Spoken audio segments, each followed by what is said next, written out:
History is a story written in blood, but it is choreographed in gold. If you look at a map of the world in 1945, you see a graveyard. From the Pyrenees to the Urals, the old world was a hollow shell. 50 million dead. Cities that had stood for 1,000 years were now merely geographical coordinates for piles of rubble. In the silence that followed the final surrender in Berlin, a new, more terrifying sound began to rise, the sound of a continent's heart stopping. The history books we read in school tell a simple tale. They say that the North Atlantic Treaty Organization, NATO, was a response to the Red Menace. They tell us that as the Soviet Union lowered the Iron Curtain, the United States stepped forward to hold the line with tanks and planes. But that story is incomplete. It is a surface-level truth that hides a much deeper, more calculated reality. NATO was not born in a bunker. It was born in the ledger books of Wall Street and the diplomatic cables of the State Department. Before it was a military shield, it was an insurance policy. It was a massive, multinational business merger designed to save global capitalism from a death spiral. In the next several hours, we will peel back the layers of the Cold War to reveal the truth. We will explore how the American dollar became a weapon more powerful than the atomic bomb, how a famine in 1946 led to a military alliance in 1949, and why, for the architects of the New World, the military was simply the security guard for the shopping mall of the West. This is the story of why NATO was an economic alliance before it was a military one. Part 1. The Hunger Winter and the Vacuum of Power. The war was over, but the killing hadn't stopped. In 1946, a different kind of enemy was stalking the streets of Europe: starvation. The winter of 1946-1947 was the coldest in a century. Across the United Kingdom, the empire that had just won the war was running out of coal. Factories shut down. In Germany, people were living on 800 calories a day, less than half of what is needed for basic survival. This was the vacuum. General George C. Marshall, the man who had organized the American war effort, was now the Secretary of State. He looked at the maps of Europe, and he didn't see troop movements. He saw a total collapse of the human spirit. And he knew that a hungry man does not care about democracy. A hungry man cares about bread. In France and Italy, the communist parties were surging. They weren't winning because of Soviet propaganda, they were winning because they promised to feed the people. If France and Italy fell to communism through the ballot box, the United States would be isolated. But there was a more selfish fear in Washington. The American economy had become a titan during the war. To keep that titan alive, it needed someone to buy its goods. If Europe remained a graveyard, the American factories would fall silent. The Great Depression of the 1930s was still a fresh wound.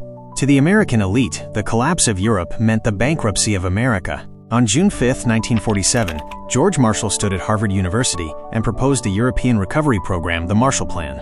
He said, "Our policy is directed not against any country or doctrine, but against hunger, poverty, desperation, and chaos." It was a brilliant piece of rhetoric. But behind the scenes, the Marshall Plan was the first brick in the wall of NATO.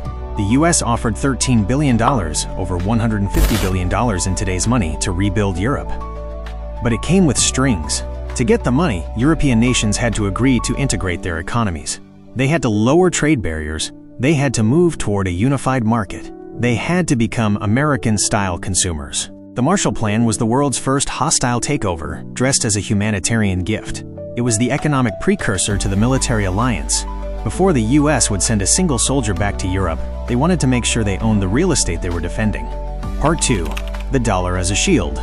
By 1948, the Marshall Plan was working. Steel began to flow. The lights came back on in Paris. But a new problem emerged. If you were a businessman in New York, would you invest in a factory in West Germany if you thought the Soviet Union might invade next month? The answer was no. The Marshall Plan had created the engine, but it hadn't created the garage. European leaders like Britain's Ernest Bevin and France's Robert Schuman realized they had a leverage point. They told Washington, "You want us to be your economic partners.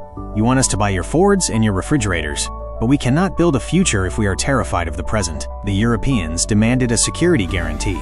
They wanted the United States to commit to a permanent military presence. This leads us to a fundamental realization. NATO was created to provide the psychological stability necessary for the Marshall Plan to succeed. The US was hesitant. The American public was weary of foreign entanglements. But the Truman administration saw the logic. If they didn't provide a military shield, the economic investment would be lost. In April 1949, the North Atlantic Treaty was signed. Article 2 of the treaty, often called the Canadian Article, specifically mentions that the parties will seek to eliminate conflict in their international economic policies and will encourage economic collaboration between any or all of them.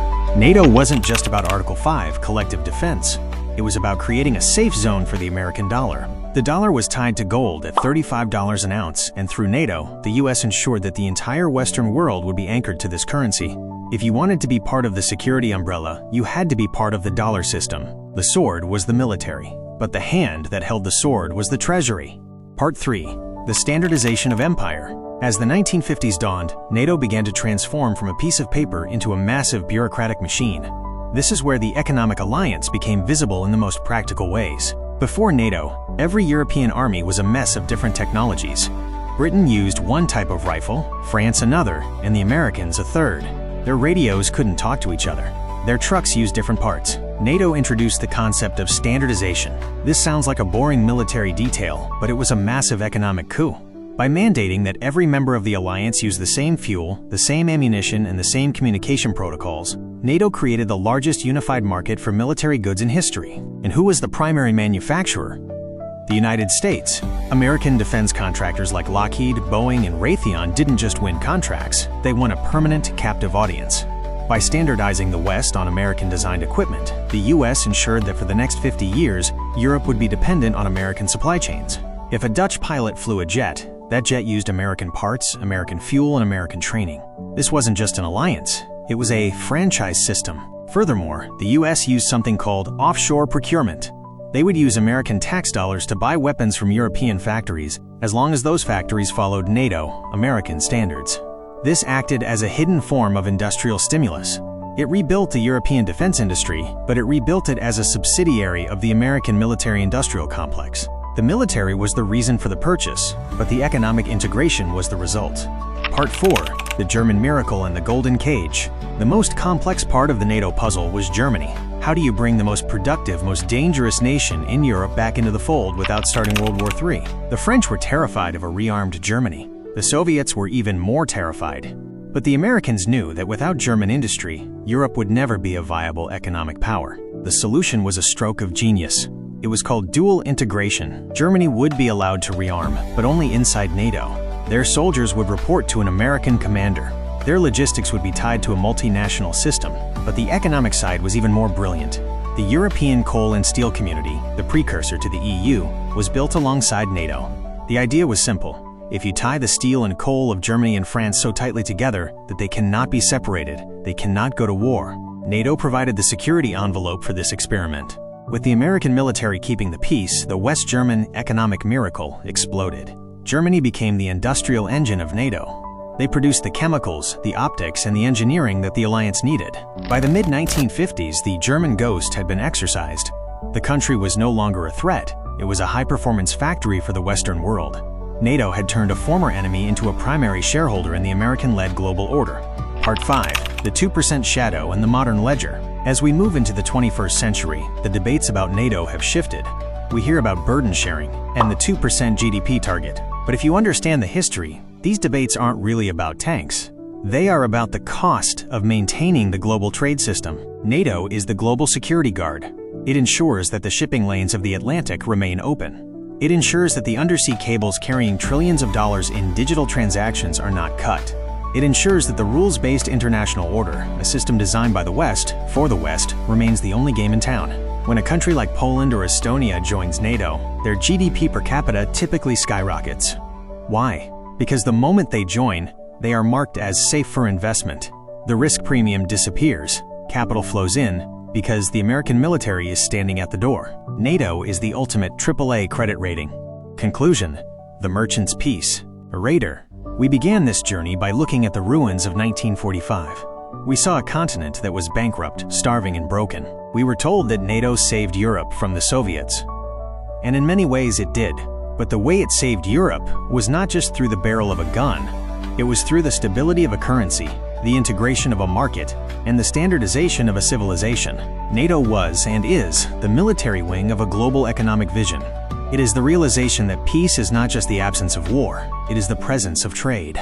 The generals may plan the battles, but the bankers determine the peace. As the world changes, as the dollar faces new challenges, and as new powers rise in the East, we must remember the lesson of 1949. An alliance is only as strong as the prosperity it protects. If the economic heart of the West stops beating, no amount of tanks will be able to save the shield.